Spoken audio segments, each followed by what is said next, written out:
the boy Blackbeard Mirage, the esoteric historian. I'm back. Time for another Aboriginal American classic. It's the night edition. We deep in the subconscious mind. We got our thinking caps on in the Mirage universe here tonight. Okay. Tonight's tape is being inspired by a tape that I saw by the brother Mr. Controversy Unleashed. Shout out and salute to him. And it's also being inspired by a conversation that I had with a brother in the comment section. He knows who he is. First of all, the tape that I saw by Mr. Controversy involved a so-called black woman that was in it looked like a pizza gallery or some type of store. And I guess she was causing some type of, public disruptance. And it was an Arab guy who came and basically tried to kick her out of the store and was very, very physical and aggressive. Kind of pushed her on the floor, looked like he was slamming her head even in the ground. And kind of reminds us of what we saw that Asian guy do to the so-called black woman in the hair store when he was real physical and abusive and kind of threw her out of the store. And, I saw the tape and then it kind of made me think about a few things. And then the brother that I had a conversation with in the comment section, we were just talking about the thumbnail in the previous tape when I was dealing with the House of Israel. And the Aboriginal Muslim sister on that thumbnail, who was super attractive to me, at least. But we was talking about her and just saying how, that this is basically how the women used to be and how they used to look. And this kind of ties in with the video I saw with Mr. Controversy because, one thing about respect is something that is earned. It's not really given. And usually when something isn't worthy or deems any form of respect, you're not going to respect it. And this is kind of what you had with that situation with this woman being, abused in that store. Now, in the video, it appears to be, with some so-called black men in the area that were just watching, and some of them may have been laughing. But the problem is that the so-called black woman no longer has respect because of the Jacob and Esau ritual, where she actually gave up her birthright for a bowl of lentil soup. Now, I'm going to read to you all what the Jacob and Esau ritual is and the esoteric understanding of that. But this is why you see these black women getting brutalized like that and why black men don't respect them anymore and why we don't really uphold no form of honor or integrity because there really is none there. She really isn't even the same image or the same symbol that we were once used to. For example, the sister in the thumbnail, this is a indigenous woman who basically is, embracing her natural skin color, her natural eye color. And although she has the hijab on, or the head wrapping, we can kind of look through it and see that she may even have her natural hair in. Has a nice, beautiful smile. You know what I'm saying? She can get a child by Blackbeard any day if I was ready to do something like that. But the point is she is in the original state that Allah made her in. So this is the woman we're used to, because you got to remember, most black men, we still in our natural state, So the same hair that you all are constantly every month trying to change, this is what we still have on an everyday basis. The same hair that you say is too kinky and it's too hard to work with, so you want to go through this death process to change it. This is the same hair that we have every day. So on a subconscious, indirect way, when you attack your own physical features like that, you attack ours. That's how it goes. It's like you're not going to be in the mirror saying, oh, man, this nappy hair and, man, what can I do with it? And you sitting there trying to comb your hair and then you mad at it. But at the same time, when you see a so-called black man, he has the same kind of hair on his face or on his head. So you subconsciously or consciously hate him the same way you hate yours. And this is why you lead the country in abortions, because you produce basically what you hate. You hate having that Aboriginal copper colored skin. You hate having the 69 ether hair that Allah gave us. And you hate those brown eyes that Allah gave us. So what you do is you are always in a state of trying to destroy it. Now, how do we know that you hate this over the alternate? Because when you get pregnant by the mulatto child or the amalgamated child, you tend to keep that.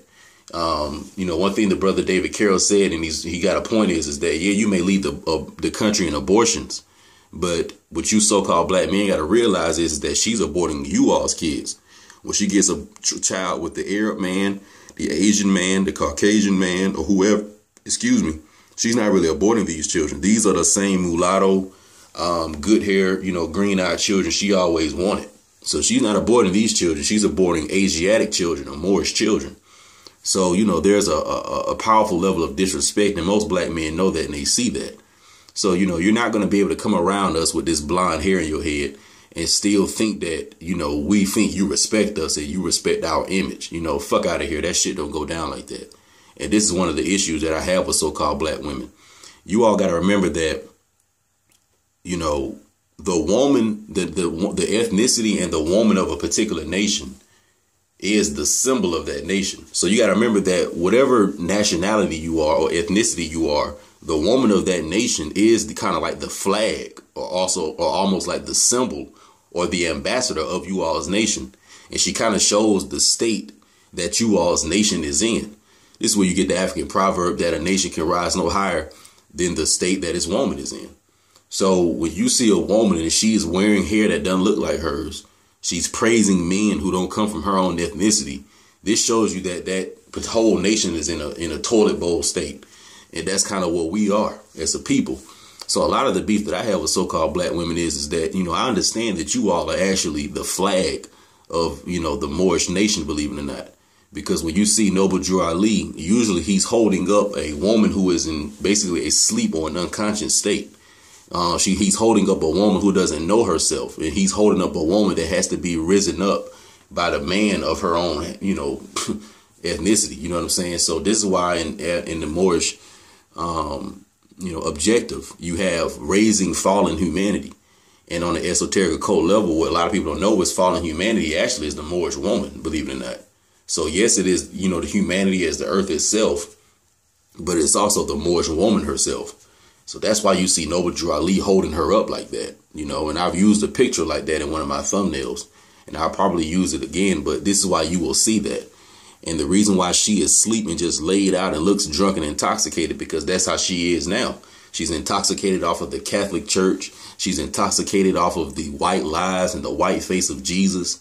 She's intoxicated off of the sperm that she's been drinking on ghetto gaggers and all the other bullshit that she's got herself involved in. She's intoxicated off of the glue and the poisons that she's put in her eyelashes and into the scalp of her head. She's intoxicated. So because of all this, you know what I'm saying, she's just passed out. And this is why you meet most brothers and we're more conscious and aware of this situation and what's going down, really. Because, we are a little more awakened. So, it just kind of brings me back to Mr. Controversy's tape. Like, I don't think I would have been in the video just laughing.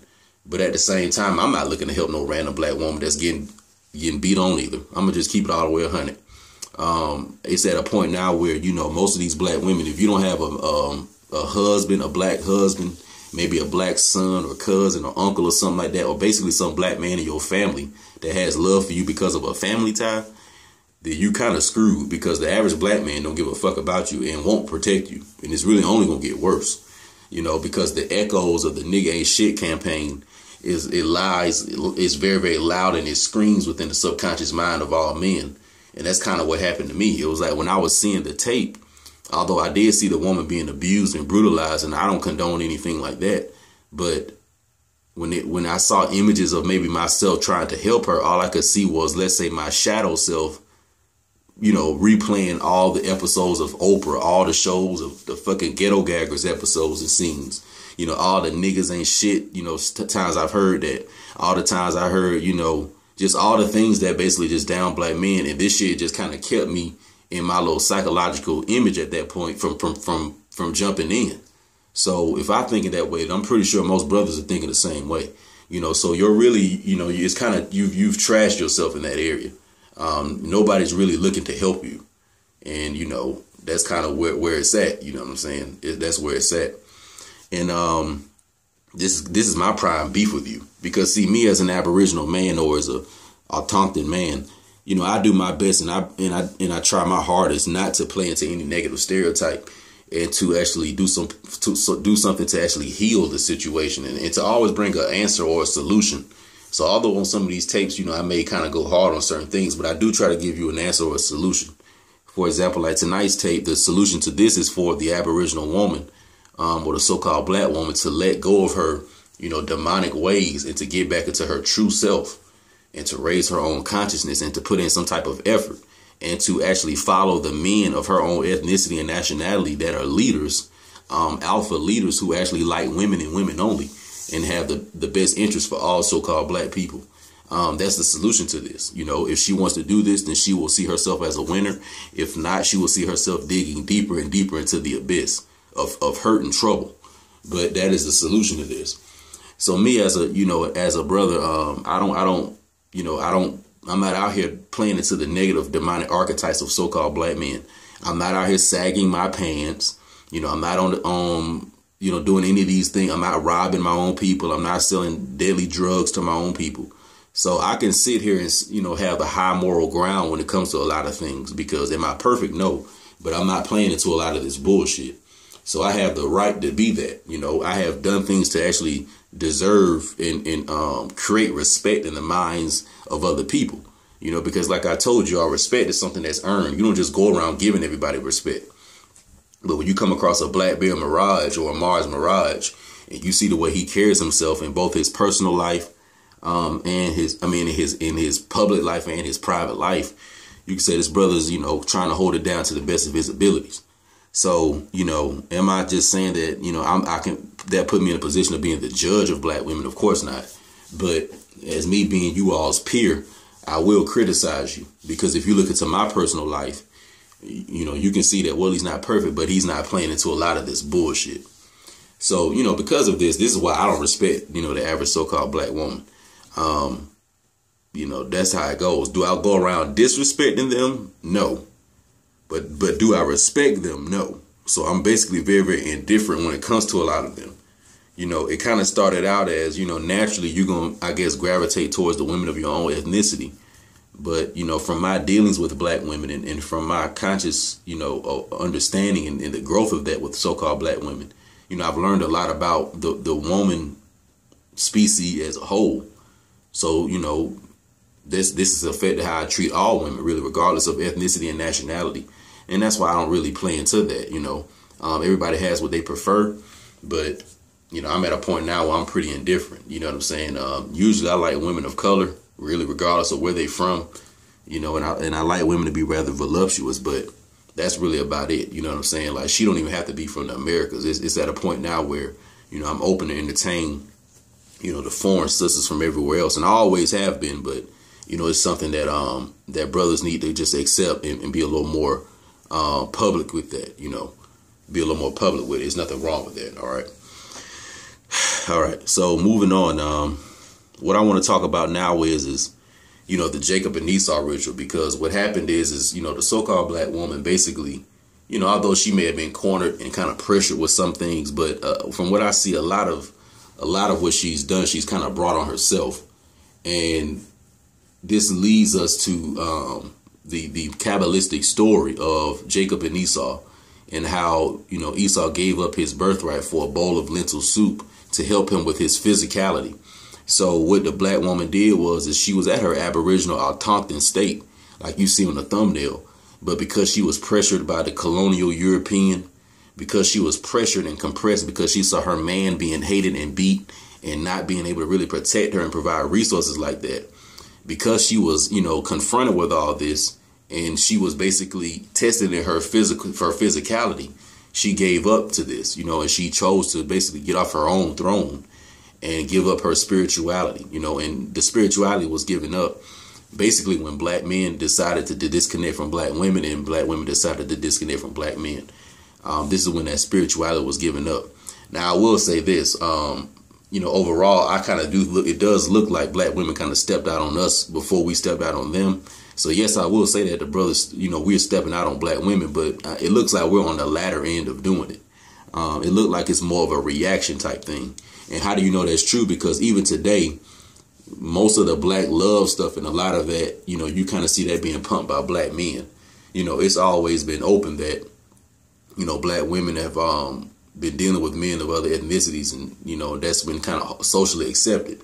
But as far as trying to stay, loyal to a certain degree, black men have been doing that. Now, since the 70s, they have been starting to move on. So I'm not saying that it's not going on, but up until about the 60s and the 70s, it seemed like the brothers did try to hold it down, but, it just gets to a point where you can only take so much. So, so now let's go a little bit into the Jacob and Esau ritual, because in order to understand the so-called black woman, you have to understand this. And after we look at the Jacob and Esau ritual, we will go back to the great movie, Goodbye Uncle Tom, and we would look at a scene and actually look at the, beginnings of, at least in modern American history, of where you see these so-called black women, or through the Jacob and Esau ritual, the Negro women, when they started to want to, like I said, lighting their skin, when they wanted to change their hair texture, and they wanted to start to look like these amalgamated Europeans and a lot of these amalgamated so-called blacks, So we're going to look into the history of, when you see a Nicki Minaj, or you see a Eve or a Beyonce with that gold blonde weave, or Mary J. Blige, and when you have Madam C.J. Walker, when she came out with a lot of her skin bleaching products, you got to remember that they say that the first so-called black female millionaire, or one of the first ones at least, through the bullshit African American history, is Madam C.J. Walker. So on a more occult level, you got to remember that Madam C.J. Walker and Oprah actually have a lot in common. First of all, the woman's name is Madam C.J. Walker. What is a madam? Okay, so could this woman possibly have been prostituting and been involved in maybe some form of a boule society where her skin bleaching products were used to beautify some of these amalgamated mulatto women, so they could go to these balls and be actually paraded off and auctioned off to these Caucasian men? Because we've seen that before now. We already know about the different balls that they had during the so-called times of slavery. And these mulatto women, or these fair-skinned women, would actually be brought to these, dance halls. And they would be actually the daughters of these Caucasian men who had children with their Negro BedStenches. So they would have these mulatto offspring daughters at these little parades or these ballrooms, basically, and sell them off to other Caucasian men. So, the Negro BedStench was seeing that the Caucasian amalgamated Negro female actually is going to be the one that gets held up in society. So this is kind of why you have now a lot of the images of so-called black women, or black people in general, even black men, being represented by mulatto or so-called mixed people.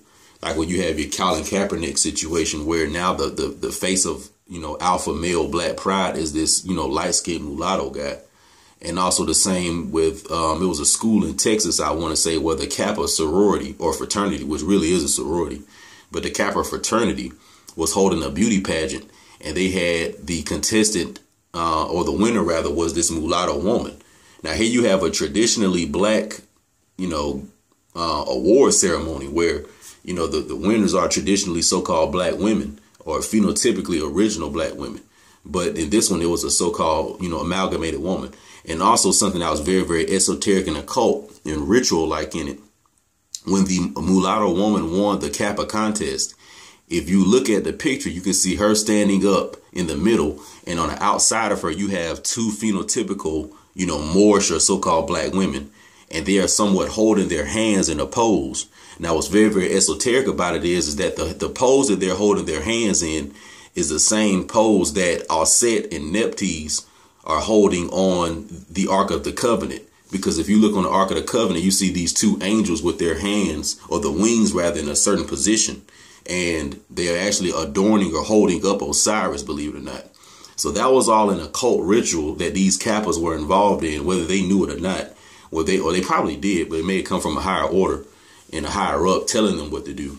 But basically, it was almost like, the original woman passing on the torch to the new risen mulatto woman. So just check that picture out of that pageant, saying that girl was actually in the middle in the position of a czar, and those two black women on the outside of her, which what I found to be funny because they were actually so-called natural black women, and they were kind of like giving her the crown, but they were holding their arms like these angels on the Ark of the Covenant, which represent Osset and Nephthys, which were the original, Tamarian goddesses, basically. So let's look into the Jacob and Esau ritual and understand deeper into why this is happening and why the black woman has to try to play catch up with these other images. Jacob and Esau are meant to represent the dual nature of fallen man or woman and the true relationship between the physical and the spiritual that must occur before carnal man or woman becomes holy or whole. In a sense, Esau represents the physical part of each of us, or rather that part of us who is a slave to the senses of the physical body. Esau is willing to sell his or her birthright, which is the spiritual, when he or her is overcome by physical hunger. We do the same nearly every day. Jacob represents the spirit of man, which is meant to be the ruler of the physical body, but rarely is. Jacob is the part of man that is real, Israel, because in reality, the physical is a reflection of the real, the spiritual. Carnal man or woman is ruled by his or her senses rather than the spirit, and thus spends his or her life trying to find happiness in the gratification of the senses, but never finds it. Carnal man or woman spends all of his or her time going places and acquiring the things of the world because he thinks or she thinks that these things will make him or her happy. Although he or she may find happiness for a period of time, his dissatisfaction always returns, usually prompting him to seek even more of the earthly treasures that failed to please him in the first place. No matter how often he eats, his hunger always returns to haunt him. This is the enmity or dissatisfaction that was placed between Lucifer, the senses, and the seed of woman, the Christ within us. If one was able to find lasting satisfaction in this physical world, then one would never find the Christ that is within. And yes, these things work together for the good of man, albeit carnal man thinks them to be a curse. So right here, we're just talking about the so-called black woman, and we're talking about how her dual nature is, of course, her physical self and her spiritual self. And the whole battle of man in this physical body, or woman in the physical body, is to reconcile and become whole. Okay. Now, it says that, Esau represents the physical part of us. So Esau is the black woman's physical body itself, or all of our physical bodies. And Jacob is the spirit of the physical body. But in reality, we had a situation where Esau was willing to sell the spiritual birthright, but when he was overcome by the physical hunger. So in this situation, it's almost like the black woman was overcome by the physical challenges that she dealt with when her men were made prisoners of war. And she kind of succumbed and just, broke down to, these physical challenges and the physical hunger. So instead of just starving out and dying with her man and keeping her loyalty and keeping her respect in the eyes of her own men, she told a lot of them chose to basically sell out, and give over to the side that was, obviously oppressing the men that she comes from. So she gave up being an Aboriginal Autochthon, or gave up being a Moor, to become a Negro or a black woman. All right. So she gave up being the Moor's wife in order to become the Caucasian man's concubine. So that's how it goes, you see. So she gave up being a wife in order to become a concubine. This is why she has a 71, 72, 73% born out of wedlock rate. You know what I'm saying? A lot of them rarely get married. This is what happened because there was a time when it was the complete opposite. There was a time, like I said, this tape is about who she used to be. OK, but there was a time when all Aboriginal or Moorish women had a man and they were under a household. You know what I'm saying? And they shit was organized and together. There was a time when it was like that. So there was a time when actually 71 or 73% of all so-called black women had a child in marriage. OK, but you got to remember, just like the brother said before, we live in a parallel universe. So the same way today, like a lot of them are having children out of wedlock, there was a point in time where they were all having all their children in wedlock. All right. And although they may have been in polygamous systems, you know what I'm saying, but it may have been sometimes multiple women under one household. But nevertheless, she still had, a household and everything was intact. So really the way she is today is only the result of the Jacob and Esau ritual. She gave up the birthright, her spiritual self, her original self, her ties to the land, because when we talk about Autochthons, when we talk about Moors, when we talk about Aboriginals, we ain't talking about just so-called black men. We talking about black women too. You know what I'm saying? So that's how it goes. Like, Autochthons or Moors, they're actually created by the seed of so-called black men. But Autochthons or Moors are actually birthed by the wombs of so-called black women. So that's how that goes. So they are included on basically 50% of all of our history, 50% of all of our esoteric occultism. You know what I'm saying? Like, they are included in on this. So that's why I'm saying, like, they are held to the same regard and the same standard that I am. The same standard that the Most High is holding me to you know, they're being held to. This is why I'm saying I don't have any respect for them, because do you know how fucking hard it is being a black man and staying on your square? Do you know how hard it is being a black man and when you broke and you need money for your bills to not sell out and to not, you know, like I said, give poison to your own people, to not use your skills and just keep giving in to the United States corporate society when you see your people need help and you want to try to do businesses for your own people. But in the meantime, you got to suffer because there's no foundation and guidance left, you know what I'm saying, behind for you. Like, do you know how hard that is? So you're not going to have me go through all that as an Aboriginal man, stay down and come up through all that shit, defeat all that shit. And then at the same time, just because you a woman, you get to go to one side of the fence and the other side of the fence based on who's winning the game. Because I told y'all before, that's the nature of woman. And then we're going to go into the Goodbye Uncle Tom tape. The nature of woman is she's always on the winning team. She's not loyal to her team.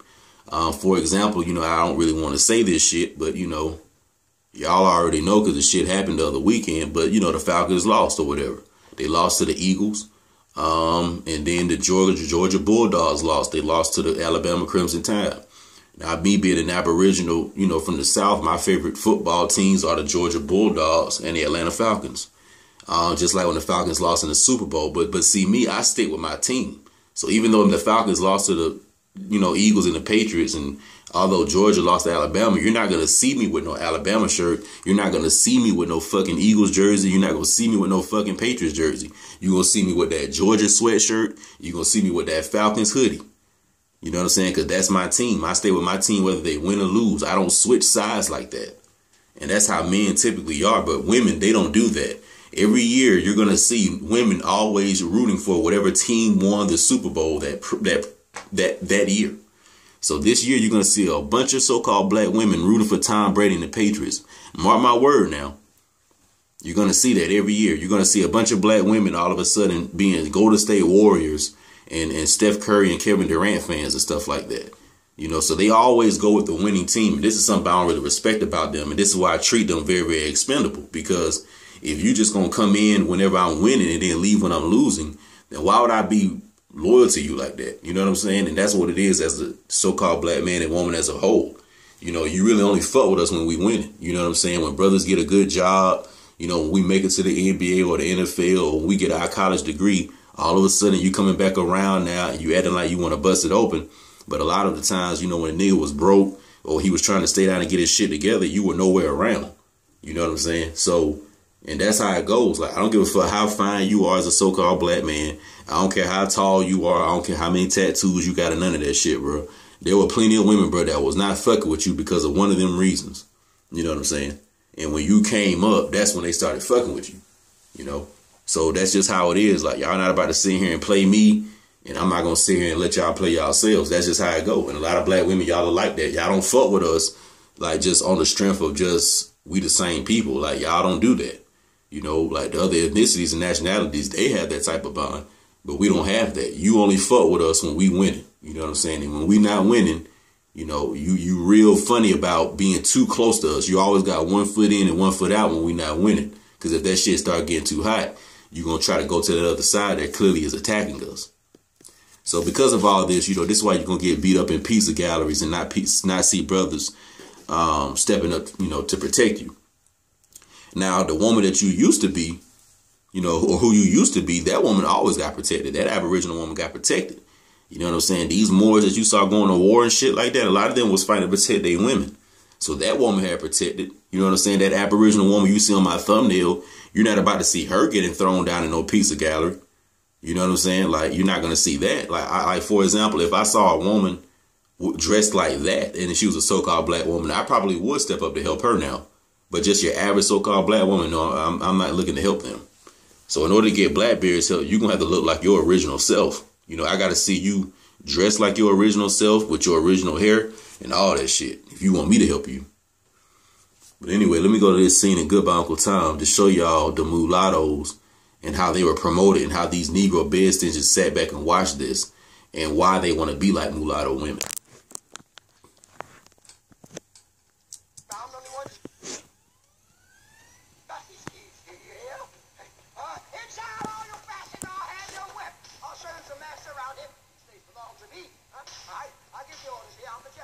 Come on. Come on. Come on, open up, open up. Open up, you whores. I'm the general. Open up, you black apes. Out of my way. Pay attention. Move here. All mulatto fair skin. Look at this merchandise I got custody of. I'm the general of the slave market. These were the children of the Caucasian man and the phenotypical Negro women. Thousands of dollars, wenches all prime grade meat, and every one of the sluts a virgin. See, I had the original woman. Now this one, she not even a full-blooded nigga. Damn near all of them got at least half of them blood in the veins, like me. All of them sold, ready to be delivered. Gift wrap. Hey, masters, look. Look, but don't judge, huh? You mustn't handle the merchandise. No, no, no. Only the general's allowed to do that. Oh, you want to see? This is Cassandra, half-breed. Fabulous. Just look at that. Harrison breeding farm, daughter of Zephyra and the great Diarco. Archimedes, 3/4 human blood. So a lot of these women were so-called breeded. $5,000 cash. They also had a breeding farm. I made sure that on the tape too, but they had a breeding farm with this shit. They were creating these people, taking one archetype and then making it mix with another one to get these certain archetypes. But notice how they got them dressed up nice, you know what I'm saying? They being auctioned off, you know, in a nice little room or whatever. Because you gotta remember now, all the regular Negro women that look like her, they not in there. Hold on real quick. Now look at all this shit.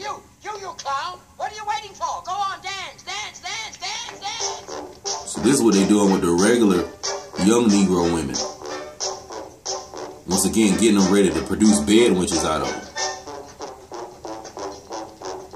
These were the people that you saw producing the mulattoes. Now notice how they look like regular so-called black women. But these women were seeing these mulatto women being treated a certain way now. Look at this shit. Promoting young children now. That's another thing. Hold on, let me pause it. So like I told you all, a lot of this shit, they were promoting a lot of young children. A lot of this was pedophilia. But anyway, going back to the scene with the mulattoes, as you can see, all of them were like fair-skinned or so-called, you know, light-skinned or whatever. But these were the mixture between the Negro women and the Caucasian men. And these Caucasian men were paying top dollar for these women right here. Okay? So these regular looking, you know, original women will start thinking like, well, my original features aren't that good. You know? Matter of fact, let me show you real quick. Oh, you want to see? This is Cassandra, half-breed. Fabulous. They're going to have the original woman in there basically caring and taking care of them. And she's not getting no kind of love like that. Okay, there she go right there in the background. It's going to go to her in a minute. Hold on. Vintage of 48. Imperial Reserve, Rosy Peach, Glen Bond. Gift wrap. Hey, masters, look. Look, but don't judge. You mustn't handle the merchandise. No, no, no. Only the general. Either way it goes, they just had, you know what I'm saying, regular looking so-called black women basically taking care of the ones that look like this, you know. So this is why she has no love for her own natural look, because she spent so much time taking care of the ones that look like that. So this is who she was. This is who she used to be. But as you can see, she's somebody totally different now. Jacob and Esau Ritual. It's the boy Blackbeard Mirage. American History. Stay tuned. I'm out.